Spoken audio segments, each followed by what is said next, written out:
idea of chasing Wicked. It was also terrifying to me because I wanted it so much, but I really wanted to work to earn it.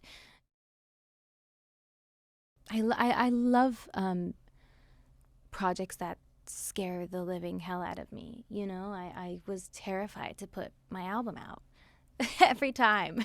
But most recently, the original Eternal Sunshine and the deluxe, I hid with my best friends and I said, is this it? Is this the end? Like, I'm going into hiding, like I can never do this again. And, you know, that feeling is just like, it's beautiful because it means you're making something that is just, your heart is on your sleeve and you're vulnerable and you're going to grow from it. And someone somewhere will connect with it, you know? But I want to go back to the part, because she asked about the monsters in my head, right? Mm-hmm. Yeah, those. Yeah, I try to learn from them. That's something that I've spent a lot of time unpacking with my acting coach, Nancy, because they're really informative when you pay attention to your monsters and your fears and the voices who tell you, you know, that you can't, or that it's not good enough, or that it's not going to be right for whatever reason.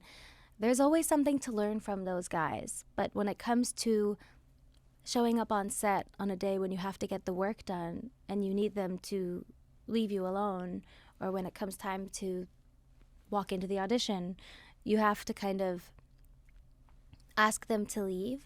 And I think I've reached a place with my monsters where I appreciate them because I know that they're trying to protect me from disappointment, from more hurt, from more whatever, you know, but they're not productive for me as an artist. So I lovingly ask them, I have a name for them, and I and I lovingly ask them if they can just get me a coffee and come back in 15. And they do.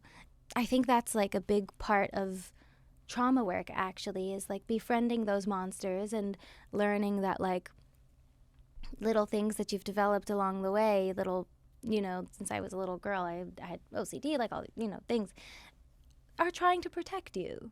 And that lens is really helpful when it comes to those negative voices, because they're more likely to leave the room if you're asking them with kindness and appreciation for what they're doing for you, which is protecting you.